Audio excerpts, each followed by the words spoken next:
ইয়া রাসূলুল্লাহ, জান্নাতি পোশাক কে সর্বপ্রথম পাবে, কে পরবে? নবী বলেন, আয়েশা রে, জান্নাতি পোশাক সর্বপ্রথম আমি রাসূলুল্লাহ পাবো, কিন্তু আমি নবী সর্বপ্রথম পরব না। সর্বপ্রথম ইব্রাহিম খলিলুল্লাহকে জান্নাতি পোশাক পরানো হবে। কেন জানুনি?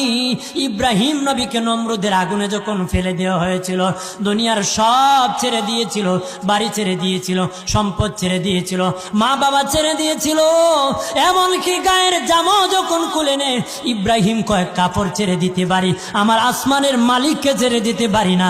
ওই দিন আল্লাহ ইব্রাহিমের সাথে অঙ্গীকার করেছিল, ইব্রাহিম, আজকে তোমাকে সকলের সামনে উলঙ্গ করে লজ্জায় ফেলে দিয়েছি ইব্রাহিম, তারপরে তুমি আমাকে ছাড়ো নাই। আমি কিয়ামতের দিন সকলের সামনে মুসলমান, বেঈমান, কাফের, নাস্তিক যারা তোমাকে উলঙ্গ করেছিল, তাদের সামনে আমি আল্লাহ আনুষ্ঠানিকভাবে তোমাকে কাপড় পরায় দিব।